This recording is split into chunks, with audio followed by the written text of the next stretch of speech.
Morning friends, I am Dr. Nishchal Gupta. Today we are going to study about the poem The Frog and the Nightingale by Vikram Seth.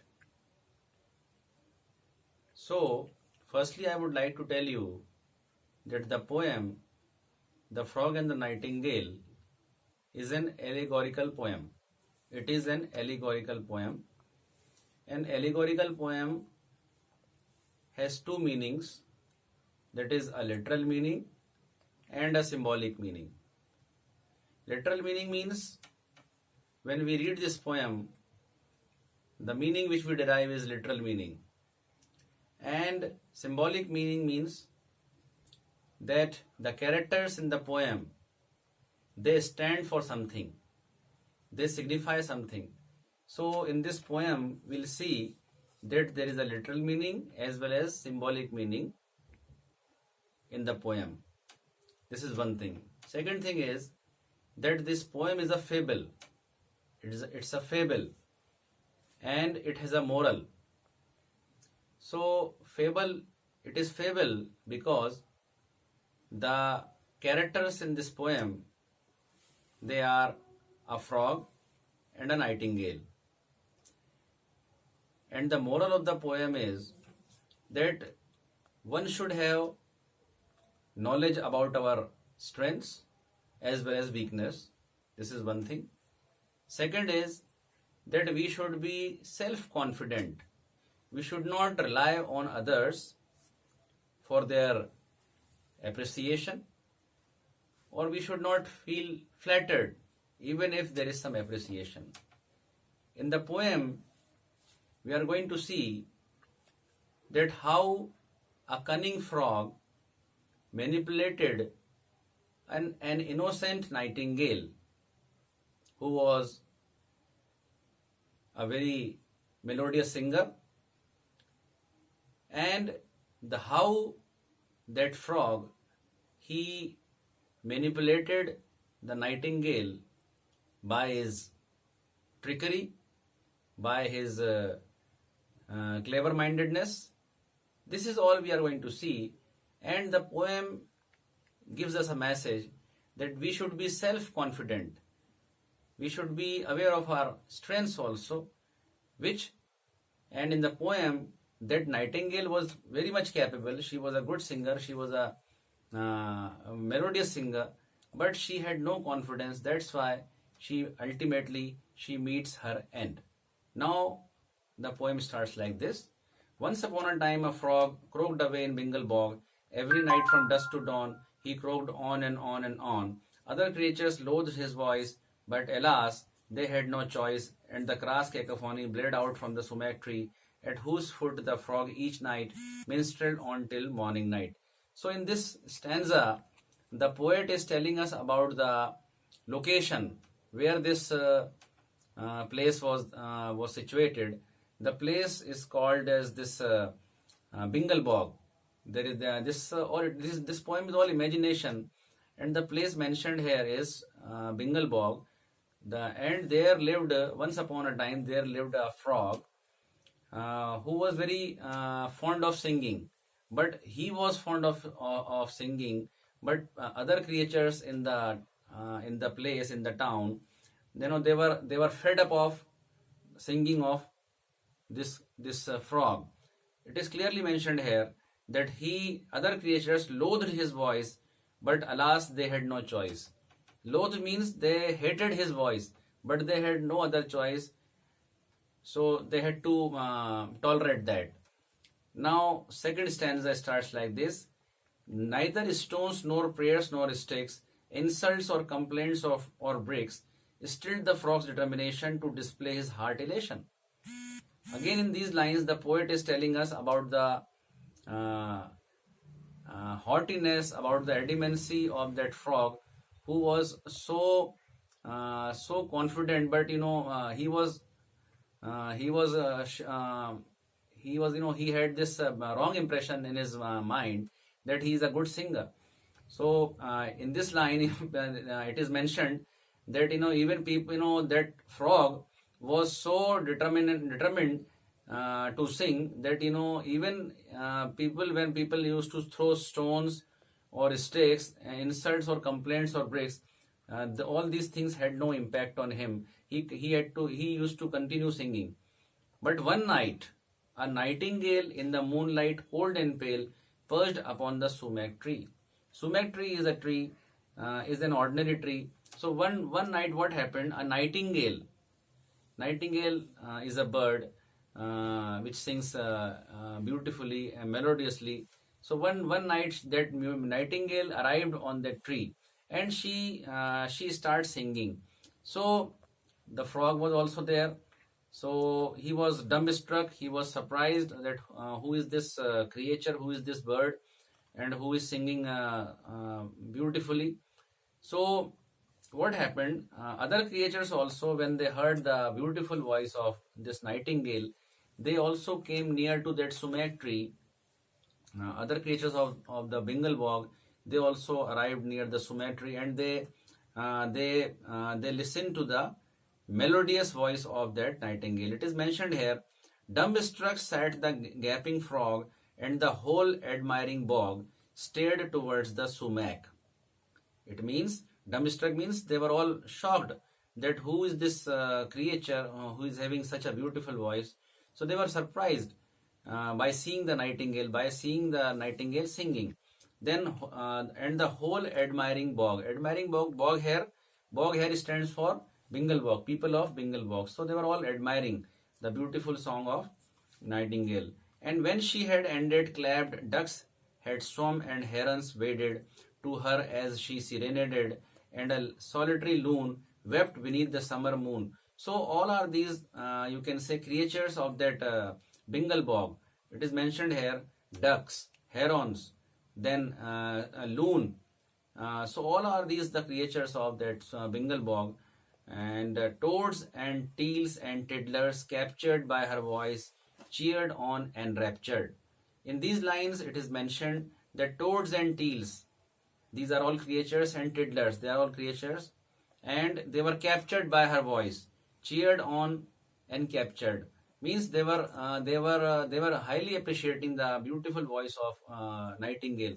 So here, the frog has got somewhat a competent, not competent, I'm sorry, a competitor.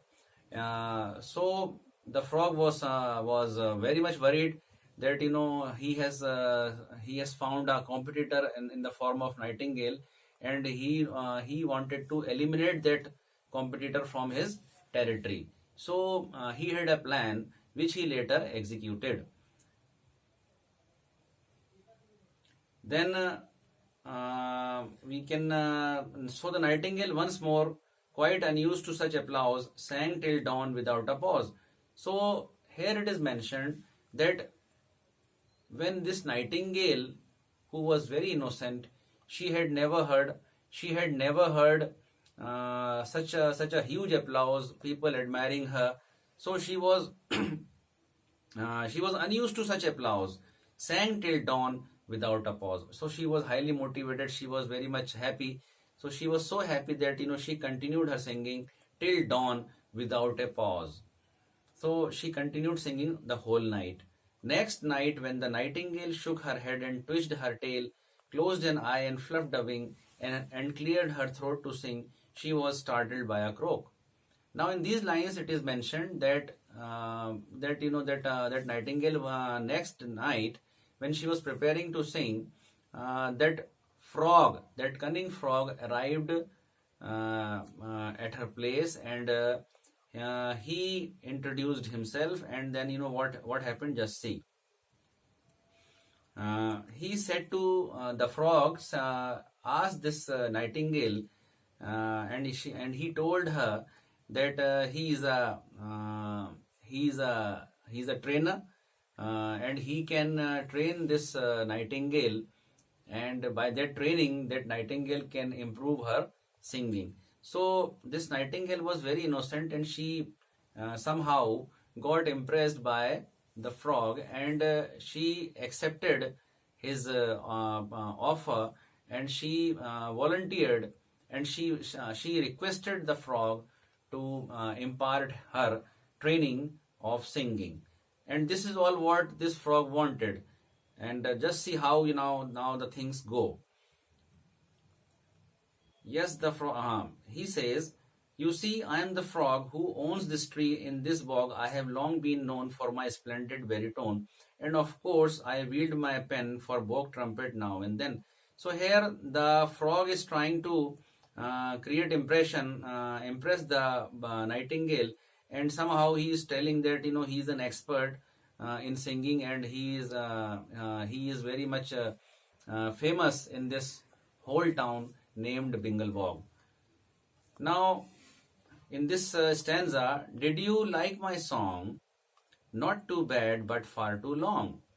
Now, this nightingale somehow got influenced by the frog because she was not used to all such a manipulation. So she asked very innocently, "Did you like my song?" So this frog, he said, "Not too bad, but far too long." So he is in one way he appreciated. At the same time, he what he somewhat gave this hint that he gave this hint to this nightingale that your voice needs some training. The technique was fine, of course, but it lacked a certain force. So this is what this frog is telling this nightingale, that the technique was fine, but it lacked मतलब कमी है तुम में. You have this weakness that you are not singing it forcefully. Oh, the nightingale confessed, greatly flattered and impressed that a critic of such note had discussed her art and throat. So overall, now this training, this frog and this nightingale, they readied and they agreed to impart training of singing, and the frog will become now the trainer, but with the condition that the frog is going to charge some fee from this nightingale. So this nightingale, she accepted that proposition, and they all started now this training. Then we'll come to this paragraph. Though subdued and sleep deprived, in the night her throat revived, and the sumac tree was bowed with a breathless title crowd.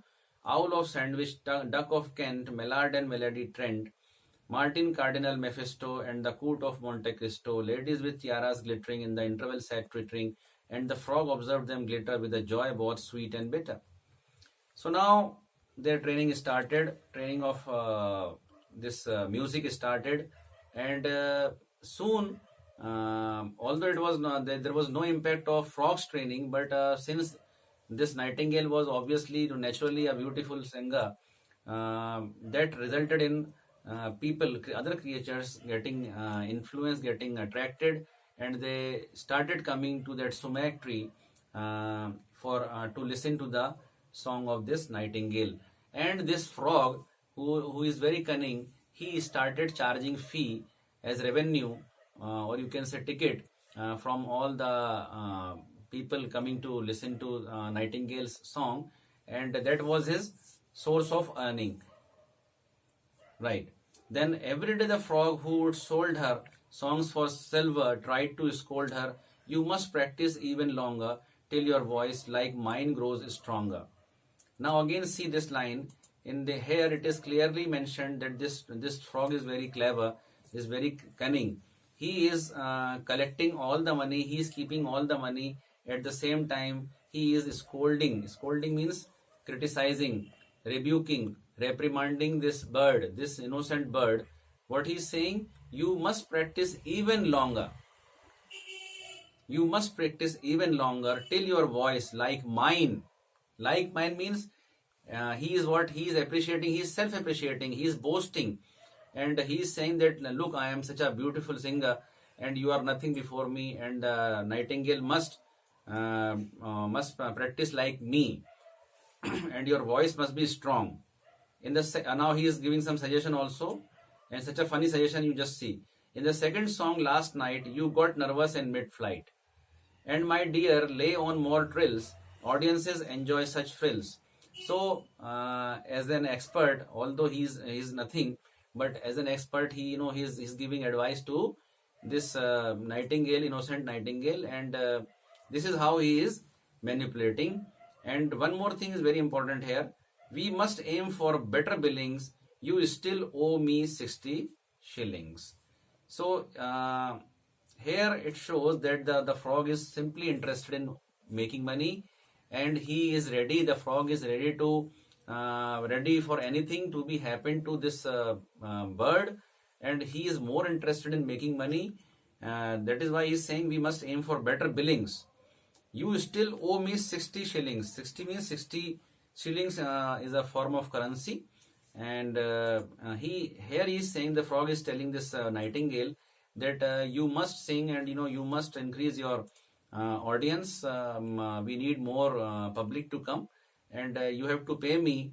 You owe me 60 shillings. That is some money. Day by day, the nightingale grew more sorrowful and pale. So obviously, this nightingale became tense, and she was also getting tired also. So day by day, the nightingale grew more sorrowful and pale. Night on night, her tired song zipped and thrilled and bounced along till the birds and beasts grew tired at a voice so uninspired. So what happened ultimately when when she started singing without any break, without any, you can say, rest.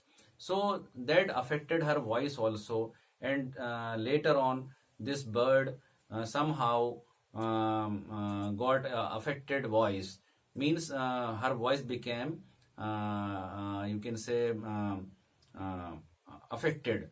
It became hoarse, it was not clear.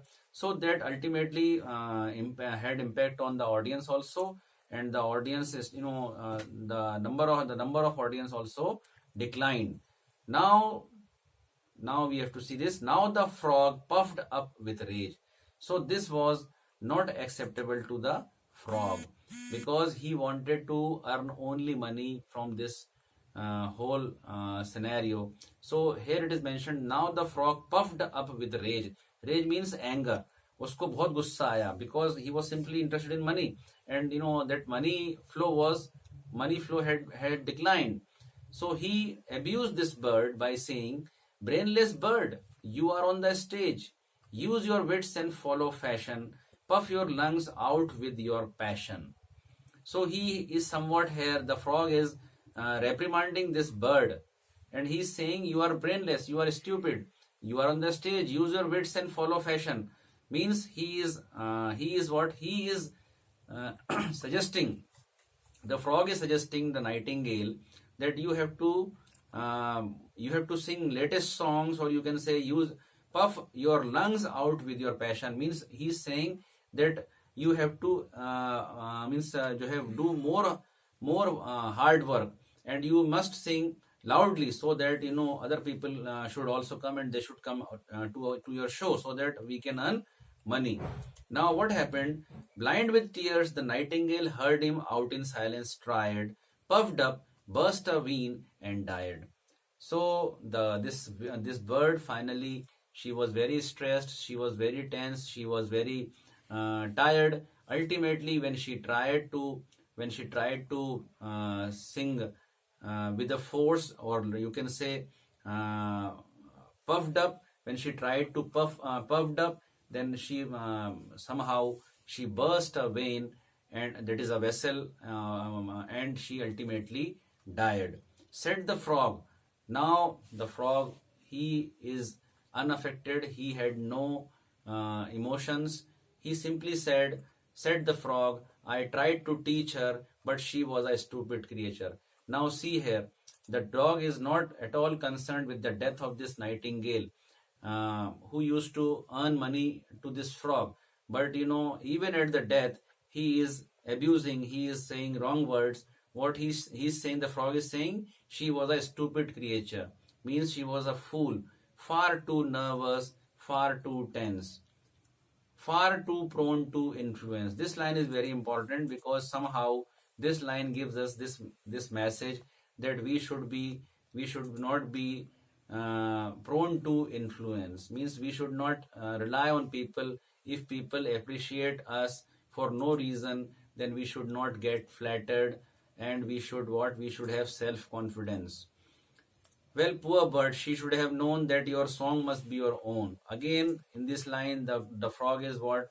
Is boasting, and he is showing off that he is some expert, but ultimately and in reality he was nothing. That is why I sing with panache, ko, koash, and the foghorn of the frog blared unrivaled through the bog. So finally, with the death of this nightingale, the competitor of the frog, it also got vanished. It also came to an end, and the frog remained as the unrivaled singer in the Bingle box. So, friends, by this we conclude this poem. And the simple message of the poem is that we should be confident of one's abilities. The nightingale was she had a beautiful voice, but unfortunately she was not confident. She was susceptible. She was gullible, and she easily fall prey to false appreciation and this flattery, and ultimately she paid for it, and she died. So this poem gives us the message that we should be careful of evil people. This world has both types of people. We have good people in the world, we have evil people in the world. So the evil people in the poem stand, the frog in the poem stands for evil people in the world, and the nightingale stands for good people in the world. So here the poet wants to tell us that good people should be aware of evil people, because the world has evil people in it, and every person should be confident of his abilities, and one should do whatever as per our strengths. So I hope, friends, you must have gained something from this explanation. Thank you very much.